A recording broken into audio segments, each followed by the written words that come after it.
Welcome back in, everybody. It's another episode of the Wobcast 2.0. We are in the abyss, the middle of the down period in the National Football League. But it's yours truly, Wobby, and it's Gyles. We're still here to talk Vikings football because we know you guys can't get enough of it. Right, Gyles? They can't get enough of it, so we're here to talk football. And even though we're in the middle of the abyss, we have something to talk about. Excited to do that with you, and I welcome you in right now. How's it going? Hey, happy Friday. My, oh my, we're one step closer to the best day of the week. Monday's almost here, and we're yet one step closer to the NFL season kicking off. It can't come a moment too soon. I will say, I don't want to say depression kicks in at this time of year, but I definitely want football to be back on TV again. We're close. We're getting there. We're not going to get into the highly contested, litigious issue of the NFL and Sunday Ticket and all of that that's going on. That's for the hardcore business and law people. But, you do mention football being on TV, and it kind of sounds like the NFL ticket's going to become more accessible to a lot of people. So that's a good thing. It's bad for the NFL because it's not necessarily what they wanted, but that's a topic for another day. What I want to talk about today with you, Gyles, is the Vikings defense. And here's why it came to mind for me. Last weekend, I was invited to take part in an event at Paul Krause's Vikings Garage in Webster, Minnesota. So a really cool place, and I encourage anyone who's got the opportunity to go to an event there, to go and visit that garage, to go and do so. You can look it up on the web, Paul Krause's Vikings Garage. Small fee, you can get in there. What I saw was so cool. So much NFL, Vikings, Redskins, because he played for the Redskins for a year early in his career. Memorabilia, Hall of Fame memorabilia. But he's also kind of a gearhead and a car guy. So you got a touch of like old school cars and Ferraris and Corvettes and motorcycles. It's just a really cool place. So if Vikings and football and cars is your jam, Paul Krause's Vikings Garage is your place. But so anyway, I'm there, and it's nostalgia, Gyles. It's Purple People Eaters. It's Paul Krause. It's, Carl Eller and Gary Larson and Alan Page and Scott Studwell. So I just got Vikings defense on my mind, and I wanted to spin that forward and talk about the current Vikings defense because I feel, Gyles, when we talk Vikings, we're always talking about J.J. McCarthy, Kevin O'Connell, the offense, Justin Jefferson.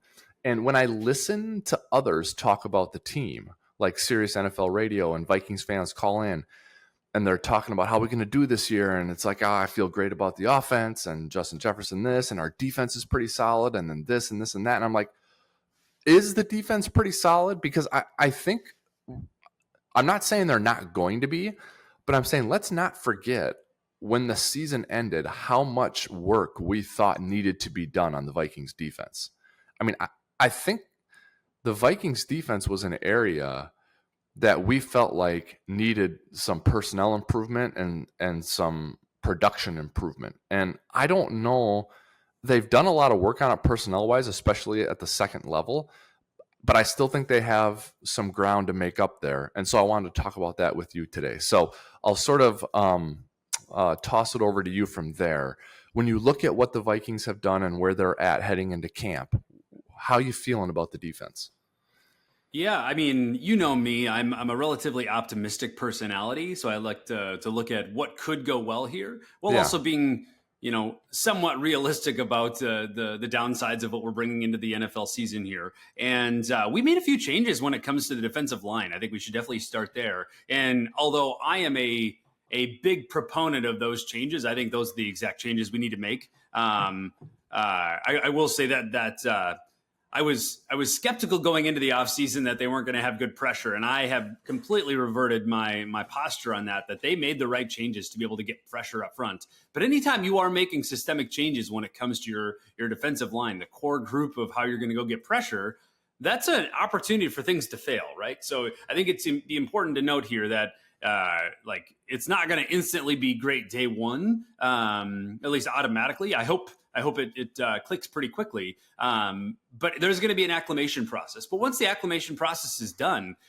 I am very excited about the edge group when it comes to the Minnesota Vikings. When you look at Dallas Turner, I'm getting even more excited after rookie training camp and after mini camp.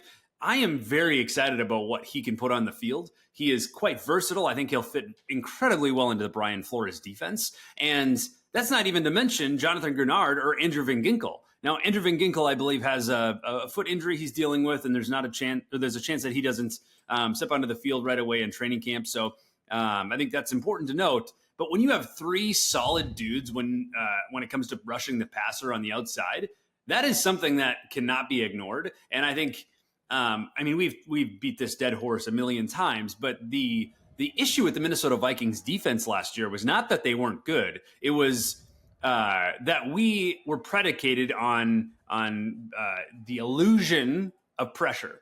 But when it actually came down to getting pressure, we couldn't win one-on-one matchups. And we have revitalized our defensive line. Now, I would say there's still some deficiencies on the interior. That's a different conversation, though. But when it comes to the outside, I actually think we have the ability to win one-on-ones in multiple places, which is how you actually win with a Brian Flores schematic defense. So really, really excited about that. I think that cannot be underscored. But then when you translate that back when into the secondary, we actually have some really good bright spots. I think Josh Metellus is one of the best safeties in the NFL, and that is something that's hard to say out loud because I actually don't look at him like a safety. He is the most positionless defensive player in the NFL. He played every single defensive position last year. Heck, he did like 10 snaps at nose tackle. I mean, and did well at it, to be very clear. And when you have a guy like that roaming around the field, not only is he versatile, he is freaking smart. That guy knows football in a way that gets Brian Flores excited,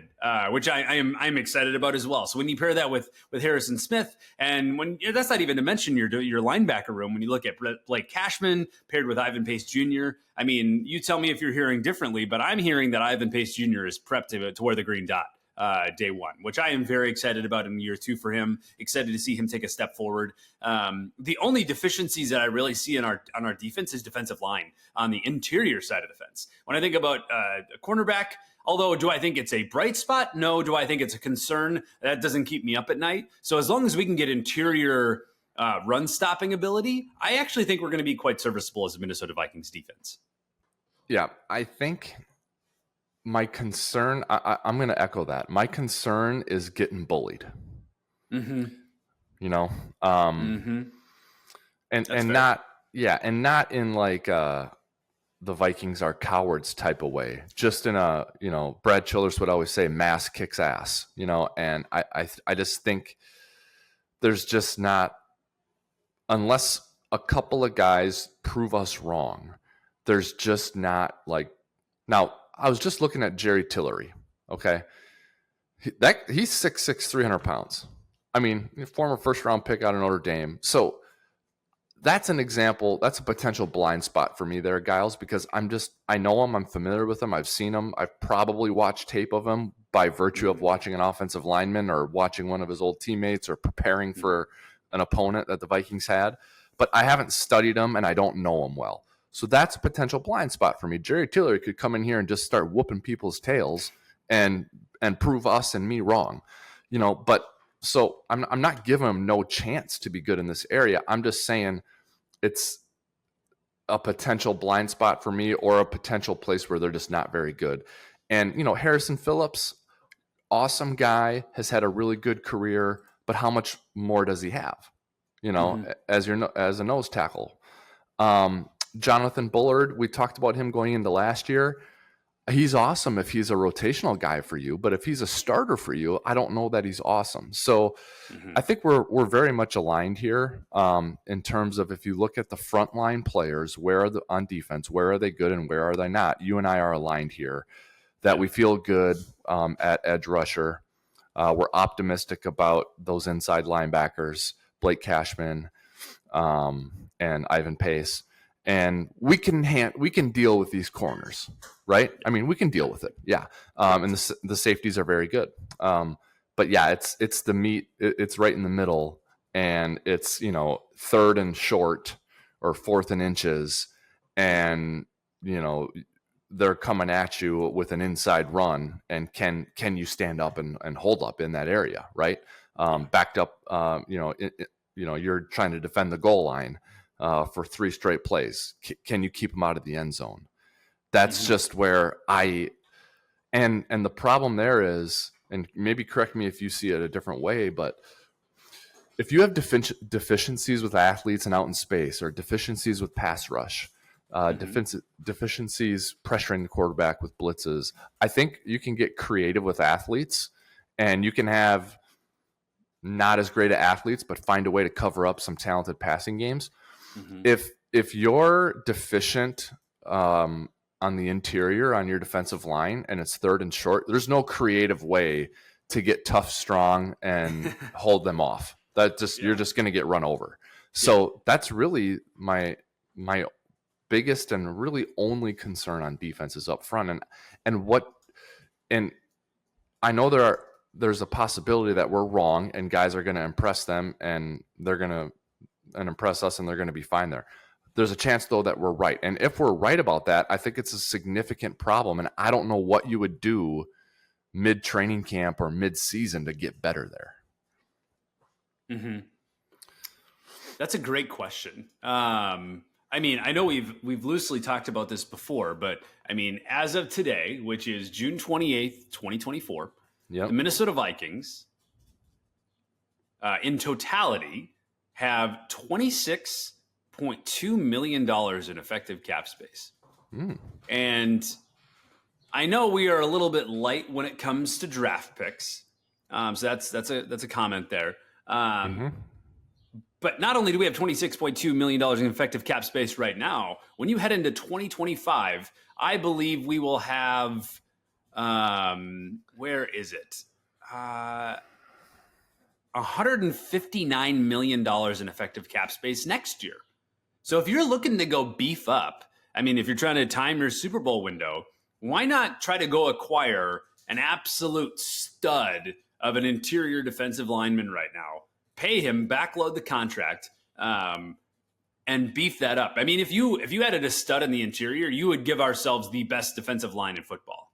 Yeah. Would you agree with that? I mean, considering where we're at the edge? Yeah, it looks like it on paper, because I'm optimistic about what they've added, and then obviously, Dallas Turner in addition to what they added in free agency. Yeah, I would agree with that. So when you look at those effective cap space numbers, I mean, you'd have to get a little creative when it comes to draft picks, but why not try to go just buy your way into the dance? Because clearly we have not prioritized defensive tackle. Now, there's a chance maybe that's going to be a first-round pick next year if I'm Kwesi minus any catastrophic injury or other adjustments to the team. Defensive tackle is where I'm going in the first round, right? Yeah. Well, that's definitely your biggest hole when it comes to talent. Do you like spending a premium pick on that position, though, from a philosophy standpoint?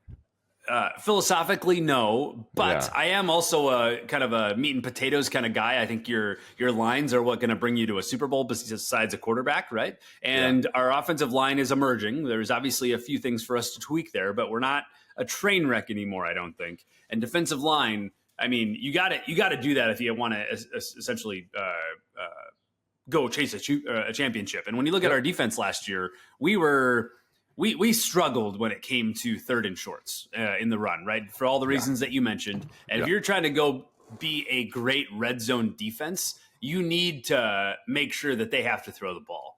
Like if you are a sieve when it comes to the run, you are just simply going to give up points in the red zone. It's just a matter of fact. So if you're trying to really beef yourself up, I think they need to be pursuing something a little bit more. Now, maybe in training camp, they see some bright spots like you mentioned will be just fine. But I don't know. Honestly, it really gets down to what do they think their Super Bowl window is? When is it time to go all in? Right? Are they waiting for next year once JJ McCarthy is in his second year? All right, now let's hit the gas, right? Let's make sure we have all the proper pieces and all the proper roster construction in order to truly chase a championship. When does that begin? And then that's when it's time to throw all your chips in the middle. Yeah, and if we want to, I think that's a really good point, Gyles. If I look at that question that you just raised, like when is their window? When is their all-in year or two? I'm not ruling them out and giving them a 0% chance this year, but I think it's unlikely that it's this year. It's probably going to coincide. That year for the Vikings, when it's like chips in the middle, is probably going to coincide with the year when the Lions' current window closes. That's because fair. Yeah. I think the Lions window is open and is further along in its arc than the Packers window.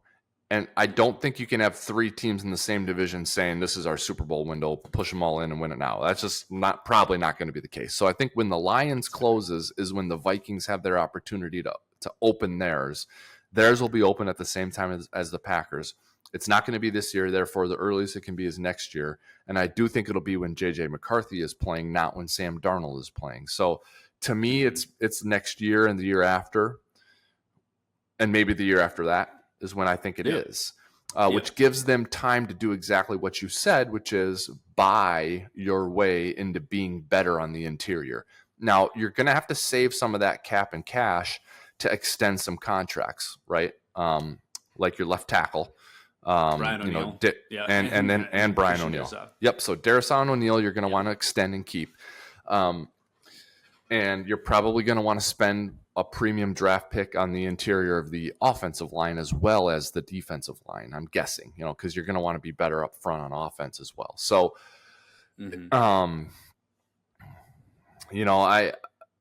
I think this year it is what it is this year. We're just going to see what happens. On the interior, I don't think they're in a position there's really no one out there to go and get right now to be better at nose tackle or to be better at 3 technique or 5 technique. So we'll just have to wait and see what happens, and what does happen will inform what the team does next offseason.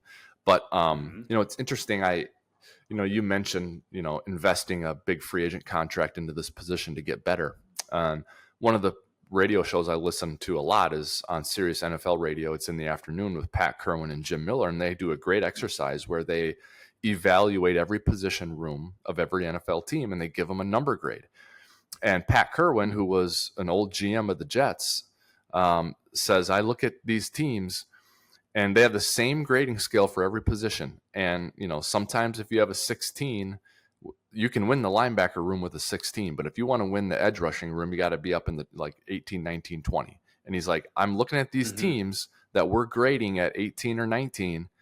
They've all got a big money contract in that room. Like that's how you get really good in this league, unless you find just a miracle in the draft. If you're going to have a position group that is among the top 5 in the NFL, you most likely have a guy making $20 million a year in that room.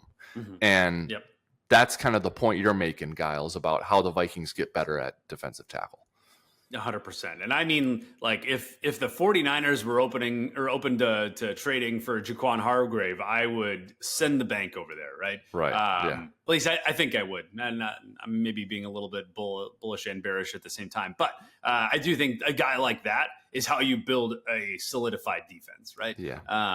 And it's important nowadays, if you're trying to be a truly balanced NFL team and you're trying to go chase a championship, you got to be able to have a defensive line. And actually, maybe a better way to put it, you need to be able to be consistent, right? You can't have weeks up and weeks down where, oh, wow, we did great this week, and the next week we were trash. You need to be able to actually produce consistent football on the field week over week.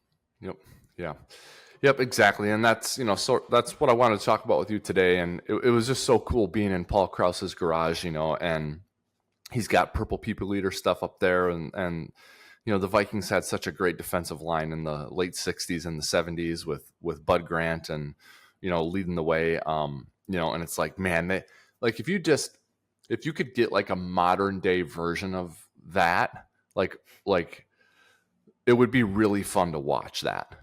Because the game today is so pass heavy, and those guys would have been the equivalent of, remember when the Giants had what they called the NASCAR package, and it was 4 pass rushers on the field all at the same time. I mean, that's what it was basically, just getting after quarterbacks. We'll meet you at the quarterback. It had to be so frustrating for Vikings opponents on offense. Like, how are we going to get around these guys? And then you got Paul Krause on the back end, 81 career interceptions, all-time leader, right? So, and so we were doing a Q&A with these guys, and the Purple People Eaters weren't there. Paul Krause was there and Ron Yeri was there, and Ron Yeri was actually an offensive lineman for the Vikings in that day. But folks were asking these guys about the purple people eaters, and then they were asking Paul Krause about the interceptions. And I got to give Paul credit; he was very humble, and he's like, I had Gary Larson, Alan Page, and Jim Marshall in front of me, like. It was easy pickings back there, man. Like the ball was just floating. Nice, good pressure. Yeah, quarterbacks were throwing it earlier than they wanted to. They were throwing it where they didn't want to because they were getting killed by those guys. And so it's I want the current Vikings to be in a position like that too, right? So Harry the Hitman can just have beach balls floating up and he can go grab them. And anyway, so that was my inspiration for talking defense today with you. And again, a really fun experience being with Paul Krause and Ron Yeri and Dave Osborne, former Vikings running back, was there, and really a cool place, and got to take a walk down memory lane, which was very common for me when I was with the team, Gyles, because, that stuff's all around you. You walk down the hallways and it's, you're reminded constantly of the past and of the golden days for the Vikings, but I don't get that every day now. I mean, I got a few things back here behind me, but it was pretty cool. So hopefully that's an area where the Vikings can surprise us a little bit. And on the positive side, I am really excited. I know the loss of Danielle Hunter is a bummer, but the Vikings got younger as a pass rushing unit. They got younger, they got more athletic, and I think they're going to be more productive there. So Grenard and Dallas Turner and Van Ginkel, once he's healthy, I mean, that's a very good group, don't you think?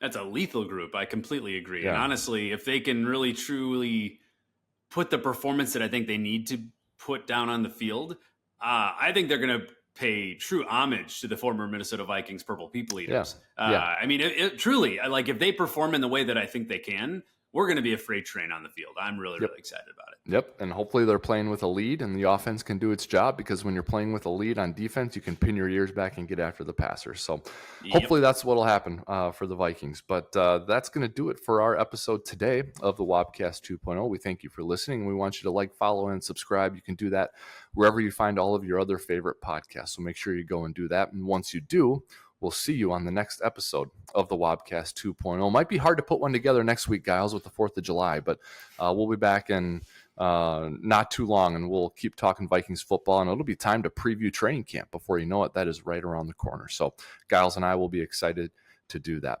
That's going to do it for this episode of the Wobcast 2.0. On behalf of Gyles, this is Wobby signing off for now. Until next time, Skol Vikings.